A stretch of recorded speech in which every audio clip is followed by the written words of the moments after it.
Take it to a place nice and quiet. Ain't no one that to interrupt. Ain't gotta. What's up, dude? What up, man? What up, man? Hey, Dude, chillin'. that song is a banger. It is, man. It That's- takes me back to high school.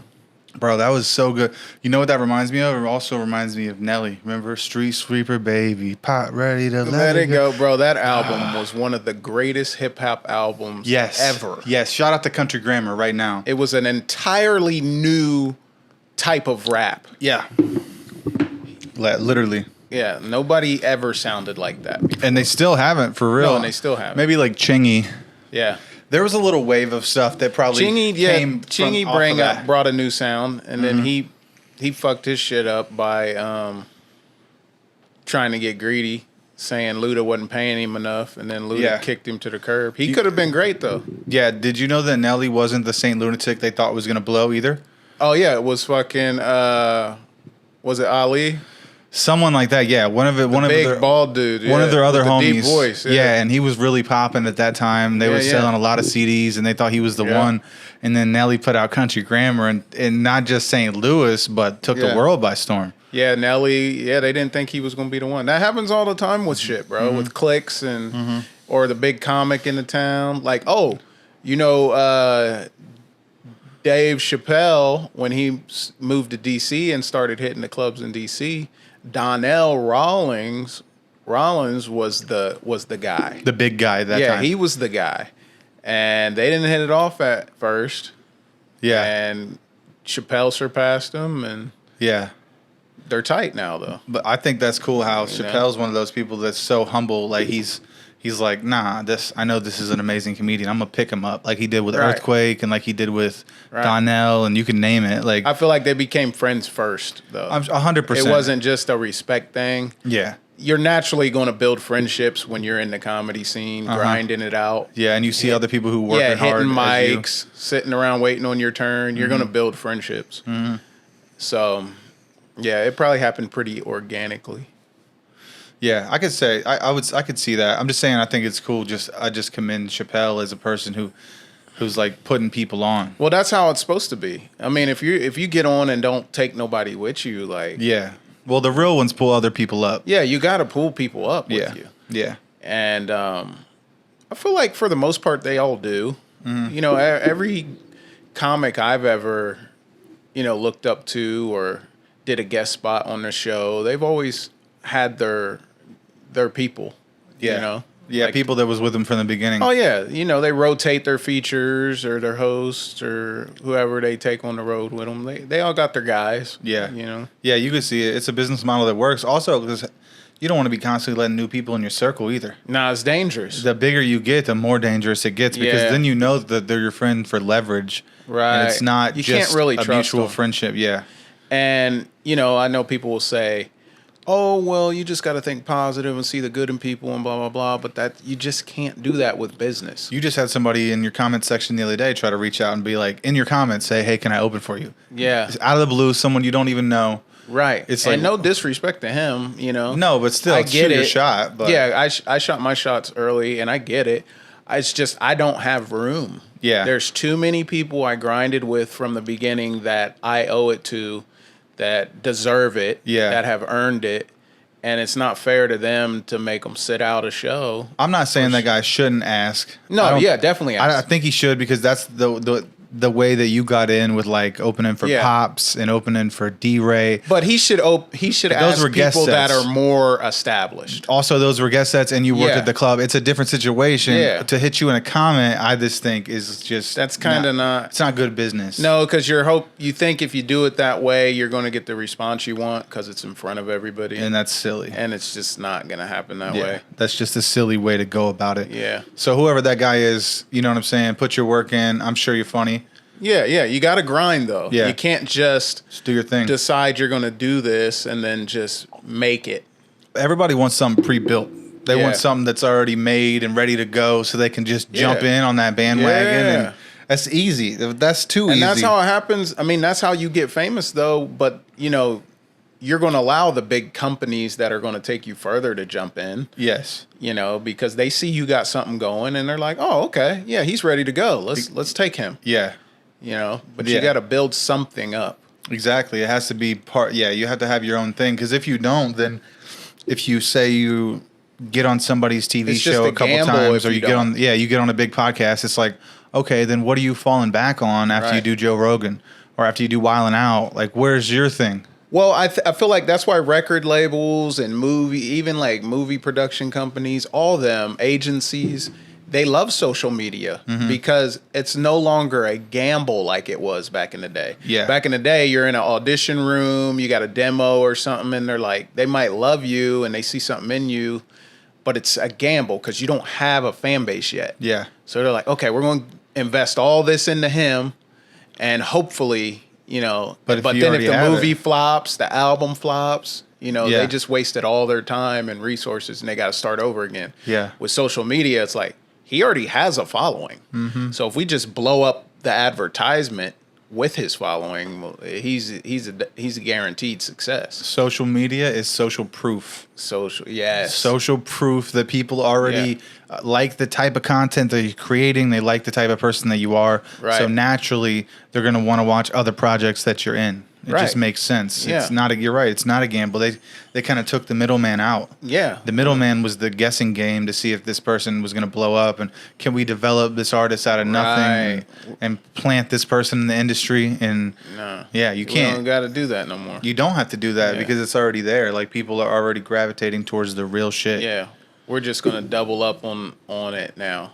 Like, bring in more money, more followers, and we're going to get a piece. Is that where you see yourself going? Are you looking to sign with an agency? Are you looking to do production deal with a movie company? Like, stuff like that? I feel like that's my main goal. I feel like that's really the only way. I mean, you can grind it out with emails and, one club at a time and hearsay, but I mean, shit, bro, that's the long road. Yes, it is. That's the slow grind. Yeah.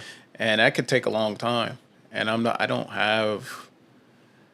still young, but I got other things I want to do, and you're ready to get the train rolling. I'm ready to get the train rolling, so I can, right now I'm in that stage where a lot is going into it, and it takes a lot of time away from my family and things I want to do. Yes. So I just want to get that train rolling so I can chill. Yeah, and you can kind of justify these actions. Yeah. I'm in the same boat. Yeah, because with no money coming in. Yes. It's like, how are you going to justify all this time spent? Yeah, it's like everybody behind the scenes in your family and shit is like, what's he doing? Yeah. Hope it works. That's the gamble in the business now, is like somebody being like, all right, I'm going to put it all in.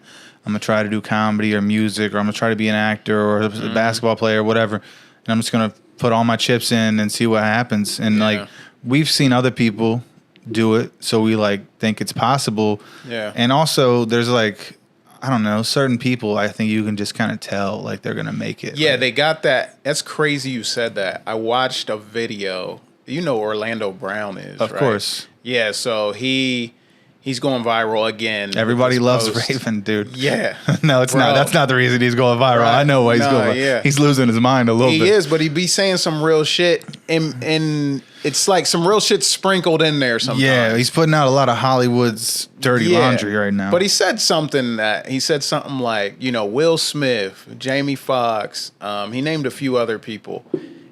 He was like, they made it because the people they had around them believed in them.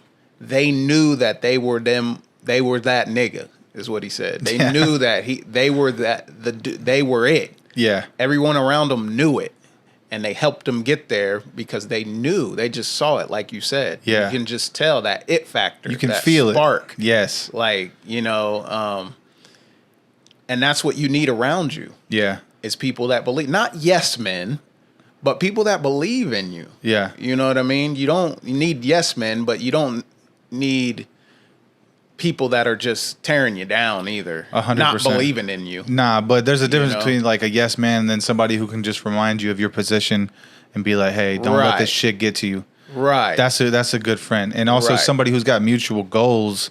Those are good people to have in your pocket. Right. Like, check yourself. Okay, now let's move forward. 100%. I still believe in you, but you need to chill, bro. Yeah. Yeah. You keep on goddamn. Well, when you're in a position like you're in, bro, when you got like all these followers and all these things that are possibilities right now, because of the situation that you created for yourself by working and putting the work in. But now it's like, where's it going to go? Like you're in a vulnerable position. So why wouldn't you be anxious? You have a short window when you bubble with this to make something happen before they just move on from you. Yes. Before they get tired of you. Because, I mean, I've seen so many counts, and I know you've seen it. Like, these social media stars are short-lived, bro. They blow up off of whatever. Yeah. People are rocking with them for a cool minute, and then it's just a $15 million follower account that's just dead. Yeah. You know what I mean? It's like everybody knows who they are. They're famous, whatever, but nobody's no longer engaged in the content. So let's take this into perspective. Now that you have this following and TikTok is implementing things like podcasting into their algorithm to clip your videos back to your podcast to kind of make that ClickFunnels reality for someone like you who has a big following. I know you already have something in development, but like, is podcasting in your future? And do you see that as a viable option to not have to do the content that you're doing because you think that it's going to get old? Right. Do you see something like an original thing every week where you're just talking about either your life or current events or whatever? Do you see that being a reality for you in the future? I want that to be. Do I see it? Not yet. I don't really see it.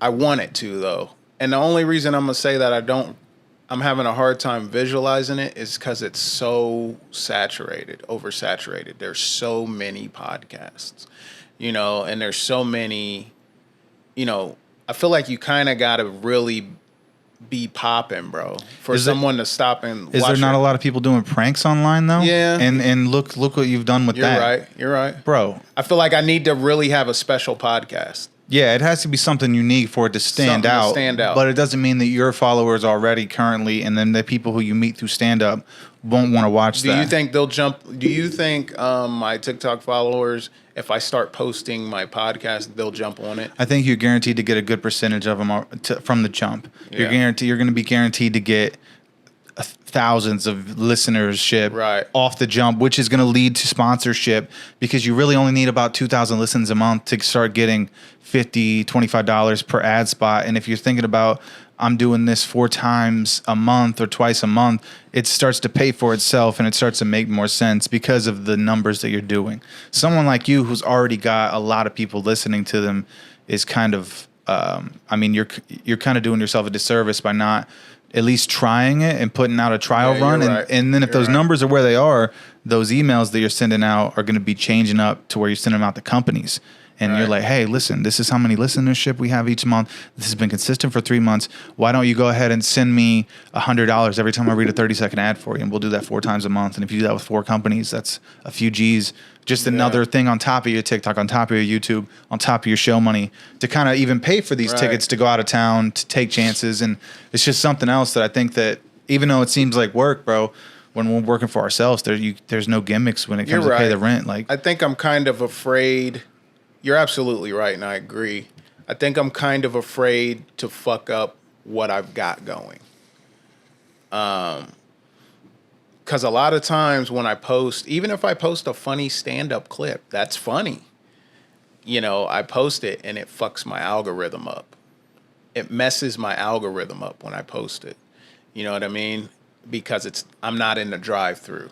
Yeah. And it's like... Do you think if you started a backup account for your podcast, that then you could link those together and you can even tell your followers to go over there, that could be... I could do that. And you might just get a few 100,000 or 10,000 or 20,000 just from a couple of posts talking about it and kind of get that wave moving over there to where you don't have to sacrifice the algorithm of that page. I think there's a way around it, and just don't talk yourself out of what you got going on right now, bro, because you got a lot of opportunities, man. You're right, though. I gotta, because I still got a little bit of time because I'm not at that 1 million follower mark. You're very close. I'm very close on TikTok, but Instagram, I'm only around 50, close to 50, so I still got a while. I haven't really.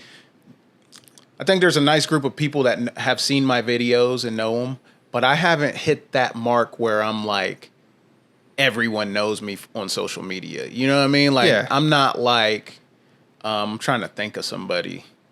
I'm not like King Batch or fucking Matt Rife, Funny Marco or something like that. I get you. Yeah, so I still got some time, you know. Yeah, 100%. Like, it's not something that you need to be doing tomorrow, but I just think as far as branding goes and like comedy goes, that this is like a viable option for people who not only can it be like utilized, like I'm doing it in a way where I'm trying to grow my fan base through doing this, and it's a lot smaller than what your operation, obviously, but someone who already has a ton of followers, it would just make a lot of sense to be like, why aren't we trying this form of media too? Right. Like, it's the same thing as like, you don't just use one social media app. So it's like, why would we only use right. one? Yeah. Why would we only try to utilize one way to reach people? And I'm a huge believer in not putting all your eggs in one basket. You know that. I'm dabbling, bro. You can monetize your pranks still. And that's why we are working on something. Yeah, exactly. So yes. I don't know if we should say anything yet. But yeah, I mean, we just got something in development that's going to be coming up on TikTok in the next couple of months. And you're going to have to subscribe to it. So, I mean, I hope it works out. I'm really, that I can see. Yeah, that's going to happen for sure. So yeah, I'm definitely taking steps, fearfully. Yeah. But I'm taking them because you have to. You got to keep moving, man. You can't get stuck in a rut. Yeah, exactly. Or, or thinking that one thing is going to get it done for you. Yeah. Either. And I got to be realistic too. I mean, like, unless somebody comes to me with like a reality show idea, like, hey, we want to do a series of you pranking drive-thrus or scripted series, which I think it could work. Yeah. But I don't know. I don't see that happening. And unless that happens, I can't. I mean, how long can I do this, I guess? I think that you got to start looking at it from a different angle, bro. Like, you don't need anybody else to lift you up. Like, you already have done the work, and now you just need to figure out who's in your team that could make these things happen for you. I think you got probably a bunch of other people that you don't realize what kind of skills they have either, as far as like putting something like that together, as far as a production. And you would have to trust other people too. That's one thing. And I know we were talking about this pre-show, right? It's like we both kind of have like our guard up when it comes to other people, just because we had a weird past and a crazy childhood. And so I'm just a control freak. Yeah, you build up this wall. So it's like you would have to trust some other people to kind of work with you at least on a particular project, and just I think you could make it work, bro. Take chances. You could crowdfund it.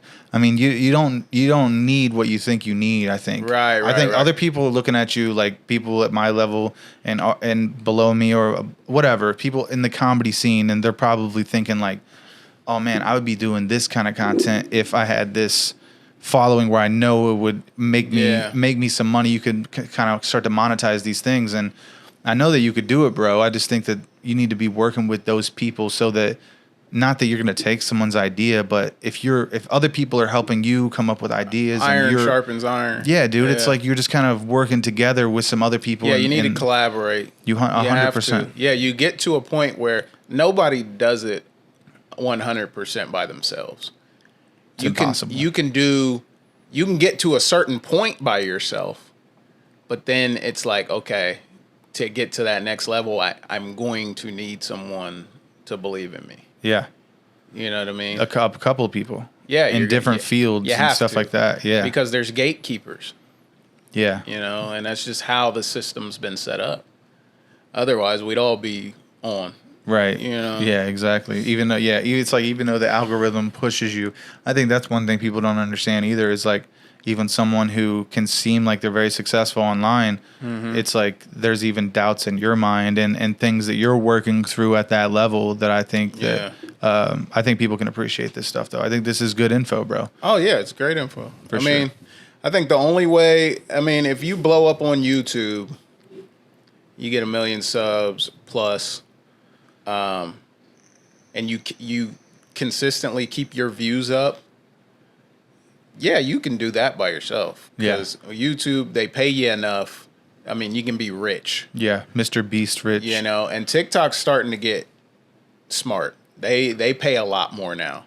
You know, at first, I barely made, a few hundred a month. But now they pay a lot better. Yeah. So it's becoming your job now. Yeah, you can make enough to where you can pay your bills and, That's the dream, bro. But the thing is, you have to keep hitting. Yeah. You got to keep going viral, and it's tough. Mm-hmm. You know, you might have a bad month. Then what you going to do? You know what I mean? If you have a podcast, you could be making a few G's off of that. Yeah.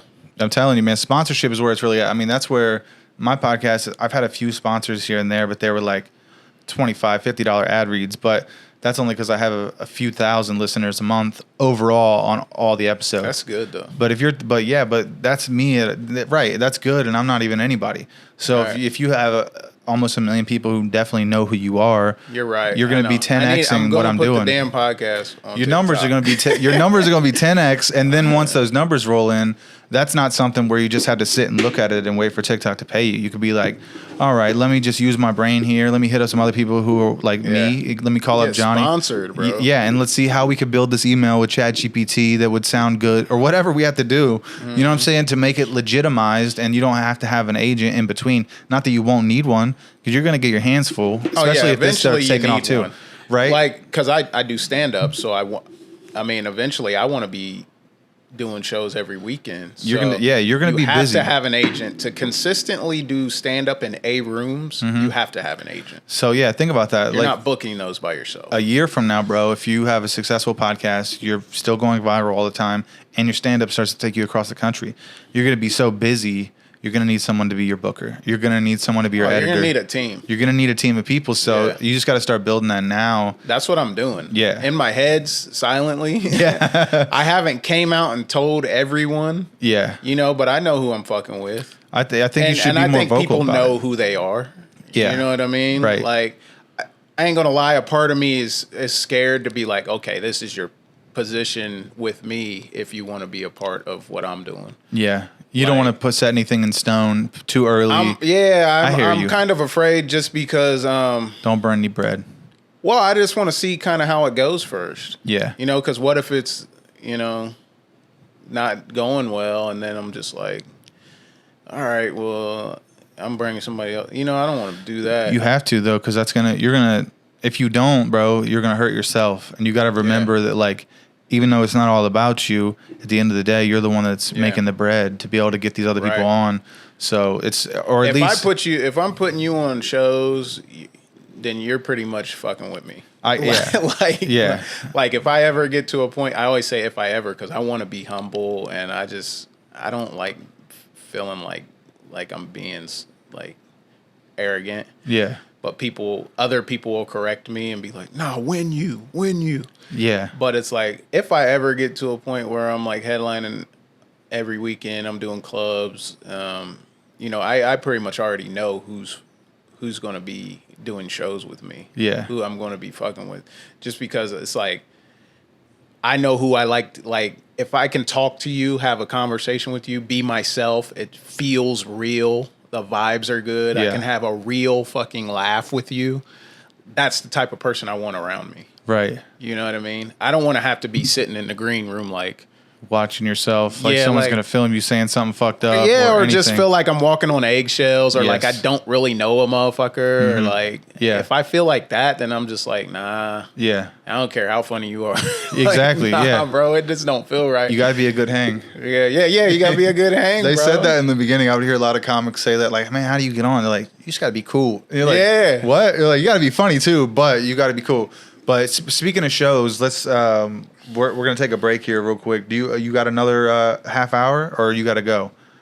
No, I got time. Okay, we'll take a break here in a couple minutes. But real quick, let's. You have like 5 shows coming up, and I think I'm hosting like 4 of the 5 in the next month. So I don't know if you have those dates off the top, but next week next one is Columbus, Ohio, Attic Comedy Club.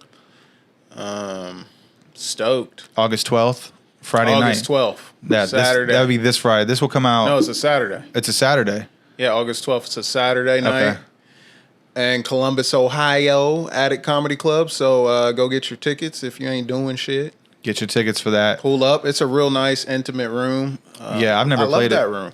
Yeah. It's fun. I'm excited. It's my first time. I have a show in Columbus a week after that, too. So I'm trying to kind of break into the Columbus scene myself. And, I'm doing a nursing home.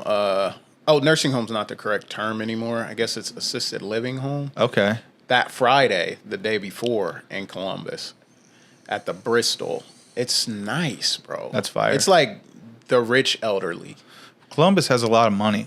Yeah. I did a private gig out there a few weeks ago, and I realized, I was like, wow, this is I nice. was actually going to have you on that one. Yeah, I couldn't make it because it was too early in And the then day. I asked somebody else, and they was acting like they didn't want to be on it. So I'm probably going to be up in there by myself.